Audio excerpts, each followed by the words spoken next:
Hello guys, welcome to primary interview preparation channel. So আজকে আমরা আমাদের আমার আমাদের পরিবেশ তৃতীয় শ্রেণীর থেকে শাক পাতা তরকারি খাওয়া খুব দরকারি, এখান থেকে আমরা স্টার্ট করব। কি বলছে দেখুন, বলছে তুতাইরা কাঁচা শসা, টমেটো, পেঁয়াজ, গাজর স্যালাড খায়। তুতাই একদিন বাড়ির পাশে সবজি বাগানে ঘুরছে। ঢ্যাঁড়স, ঝিঙে, কুমড়ো হয়েছে। হঠাৎ ও ভাবলো, ঢ্যাঁড়স কি কাঁচা খাওয়া যাবে? দেখি না খেয়ে। হুম ঝাল তো আর নয়। একটা ঢ্যাঁড়স তুলে খেয়ে দেখলো। হ্যাঁ, খেতে মন্দ নয়, তবে একটু ভয় হলো, হজম হবে তো? কাঁচা ঢ্যাঁড়স কি খাদ্য? স্কুলে গিয়ে টিপাইকে সব বলল। হ্যাঁ, টিপাই হেসে বলল, আমি কত খেয়েছি কাঁচা কচি ঝিঙে, কুমড়ো, খেয়ে দেখিস, সব হজম হয়ে যাবে। দিদিমণি এলে তুতাই জানতে চাইলো, শশার মতো কি জিনিস কাঁচা খাওয়া যায় দিদি? দিদি বললেন, কচি থাকলে অনেক রকম আনাজ কাঁচা খাওয়া যায়। এক সময় তো মানুষ রাঁধতে শিখেনি।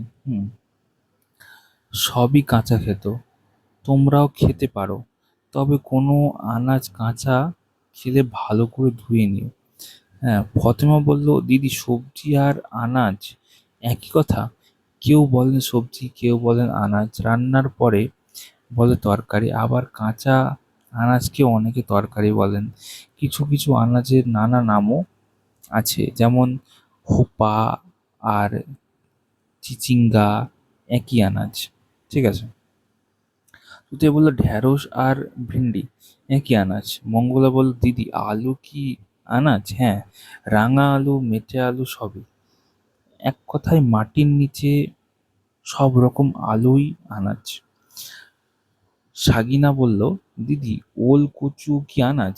হ্যাঁ, তবে ওল কচু যেন কাঁচা খেতে যেও না। জন বলল, দিদি কি শাক খেলে কি উপকার হয়?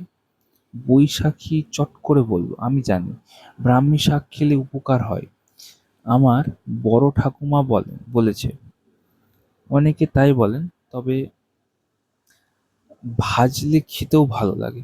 কাকু কালু বলল, আর নিম পাতার কি উপকার? দিদি হেসে বললেন, নিম পাতা খোস পাঁচড়া হতে দেয় না। হুম তারপরে কি, রমজান বলল, আর আনাজ? কোনো আনাজ আনাজের কি উপকার? কোন আনাজের কি উপকার? হ্যাঁ, কাঁচকলা রক্তাল্পতায় উপকারী, পেঁপে হজম করায় সাহায্য করে, বিট গাজরের মতো রঙিন সবজি অনেক গুরুতর রোগ প্রতিরোধ করে। দিলীপ বলল, দিদি মোচা খেলে কি উপকার হয়? তুমি মোচা ভালোবাসো? মোচাও রক্তাল্পতার সমস্যা কমায়। শোনো, অনেক রকম শাক, অনেক রকম আনাজ, এসব থেকে অনেক ওষুধ তৈরি হয়। সব কি আর আমি জানি? এসব নিয়ে সবাই বাড়ির বড়দের সঙ্গে আলোচনা করবে, তারপর স্কুলে এসে নিজেদের মধ্যে কথা বলবে। তারপরে কি বলছে, রীতা বলল, আমাদের পাড়ার, হ্যাঁ, নরেন দাদু তো কবিরাজ। হ্যাঁ, সবাইকে শাক সবজি খেতে বলেন। ওকে জিজ্ঞাসা করব, তাহলে আরো ভালো হয়। হ্যাঁ, অন্য চেনা ডাক্তারদের সঙ্গেও কথা বলতে পারো। কি বলছে, নানা রকম শাক পাতা আনাজের নাম ও সেগুলো খেলে কি উপকার হয় তার নিচে লেখো। তারপরে কি বলছে দেখুন, ফল খাওয়ার সুফল। বলছে, জল আর ফল শরীরের দুটোই চাই, হজমে সাহায্য করে জল। তাছাড়া খাদ্যের সঙ্গে, হ্যাঁ, আমরা কিছুটা অখাদ্য খেয়ে ফেলি, সেই অখাদ্য শরীর থেকে বের করতেও সাহায্য করে জল। তাই দিনে অন্তত 2-3 লিটার জল খেতে হবে। নানা রকম ফল শরীরে দরকার। ফলের শাঁসে আর রসে অনেক কিছু থাকে, সেগুলো শরীরের জন্য খুব দরকারি। সেই দরকারি জিনিসগুলো অন্য কোনো খাবার থেকে পাওয়া যায় না। এটুকু শুনেই ইমরান বলল, দিদি অসুখ হলে মা ফল খেতে দেন। দিদিমণি বলল, বেশিরভাগ ফল সহজে হজম হয়। অসুখ বিসুখ হলে শরীরের অঙ্গ প্রত্যঙ্গগুলো খুব নিস্তেজ হয়ে পড়ে, তখন শরীর সব খাদ্য হজম করতে পারে না। তাই ফল খেলে ভালো হয়। আবার রোগ আটকাতেও ফল দরকার। অন্য খাবার কম খেয়ে ফল বেশি খেলে মোটা হওয়ার সম্ভাবনা কমে। মিনা বলল, ফল খেতেও খুব ভালো। আবার ফলে জল থাকে প্রচুর। অনেক অনেকে জল খেতে চায় না। ফল খেলে তাদের শরীরে জলও পেয়ে যায়। হ্যাঁ, রেহানা বলল, একটা ফল খেলে আর জল খাওয়াই লাগে না। রাসু বলল, ডাবের কথা বলছিস তো? কিন্তু ডাব কি ফল? ডাবে তো শুধুই জল থাকে। অনেকে তাই বলেন, কিন্তু আমার মনে হয় আরো কিছু থাকে। নইলে খেতে অন্যরকম হয় কি করে? পেটের অসুখ হলে ডাবের জল তো খুব উপকার হয়। তারপর একটু থেমে বললেন, ডাব গাছে হয়, ফল তো বটেই। হ্যাঁ, পাকলে নারকেল বলে।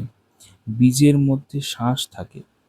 হুম, সেটাই আমরা খাই। হ্যাঁ, কোনো ফলে জলের ভাগ বেশি থাকে, হ্যাঁ, ডাবে খুব বেশি। কোনো ফলে জলের ভাগটা বেশি থাকে, ডাবে খুব বেশি থাকে। তো রাসু বলল, কিন্তু খেজুর রস কি ফল থেকে পাই? ওটা তো গাছের রস। দিদি বললেন, ঠিক বলেছো। তারপর একটু ভেবে বললেন, গাছের ফুল থেকে ফল হয়। ফলের একটা আবরণ থাকে, মানে খোসা থাকে। কিছু গাছের রসও আমাদের খাদ্য। পরাগ বলল, দিদি, ডাব সারা বছর পাওয়া যায়, খেজুর রস শুধু শীতকালে। হ্যাঁ, কিছু ফল সারা বছরের, কিছু গরমের, কিছু শীতের, কিছু আছে কাঁচাই আনাজ। হুম, পাকলে ফল। কর্মা বলল, জানি দিদি। পেঁপে, কুমড়ো, সরি, পেঁপে, কাঁকুড়, হ্যাঁ, শশাটা আবার উল্টো। কচি থাকলে ফল, পেকে গেলে মা রান্না করে। শ্রাবণী বলল, আমের কথা বললি না? কাঁচা আমের ঝোল খাসনি বুঝি? রাসু বলল, লিখবো আমরা কি লিখবো? হ্যাঁ, কোনটা কোন সময়ের, কোনটা কাঁচাই সবজি, পাকলে ফল, লিখবে তো বটেই।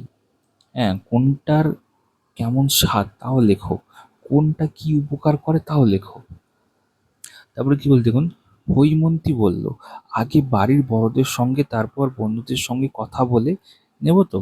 হ্যাঁ, কবিরাজ দাদুর কথাও ভুলবে না, তার সঙ্গেও কথা বলবে। কি বলছে তারপরে দেখুন, বলছে কোন ফল কোন ঋতুতে হয়, কাঁচা খায় না পাকা খায়, খাওয়ার কি উপকার নিচে লেখো। যাই হোক, তারপরে কি বলছে, যেসব ফল খাবার নয়, কি বলছে দেখুন, অনেক বছর আগের কথা।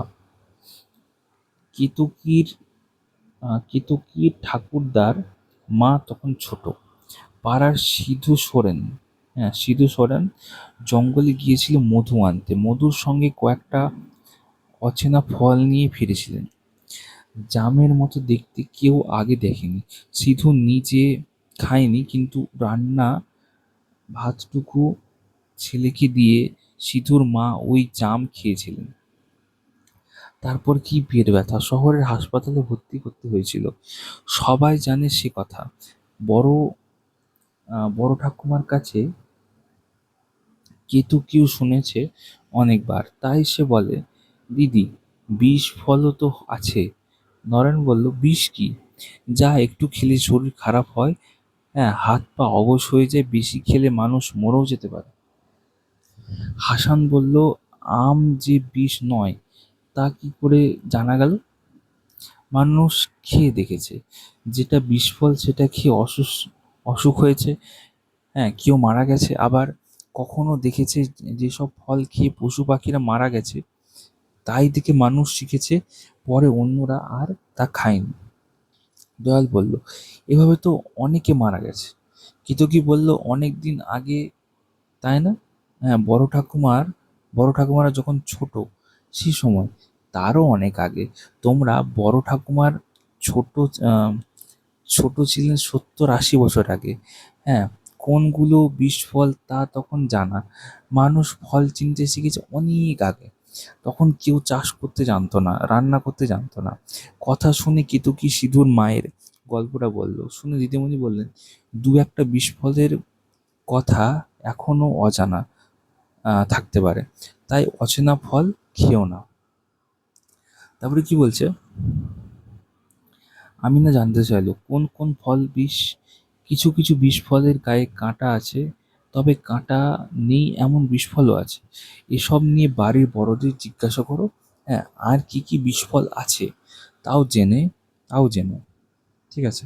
কি কি বিষ ফলের নাম জানা গেল, নিচে লেখো, ছবি আঁকো, কোনগুলোর গায়ে কাঁটা আছে তাও লেখো। যাই হোক, এরপরে আমাদের হচ্ছে প্রাণীজ খাবার। এখান থেকে সুন্দর একটা মানে খাদ্য অখাদ্যর একটা ডেমো দেওয়া যেতে পারে। প্রাণীজ খাবার, উদ্ভিজ খাবার, অখাদ্য খাদ্য, হ্যাঁ, এগুলো নিয়ে সুন্দর সুন্দর ডেমো দেওয়া যেতে পারে। আপনারা অবশ্যই প্লেলিস্ট সেকশন চেক করবেন, সেখানে পেয়ে যাবেন। ভিডিওটা ভালো লাগলে লাইক করে চ্যানেলটা সাবস্ক্রাইব করবেন। অনেকগুলো ভিডিও অলরেডি দেওয়া রয়েছে, ডেমো দেওয়া রয়েছে, হ্যাঁ। তাছাড়া অনেকগুলো বই ডিসকাশন দেওয়া রয়েছে, সেগুলো আপনারা দেখতে পারেন। ভিডিওটা দেখার জন্য সকলকে অসংখ্য ধন্যবাদ। All the best.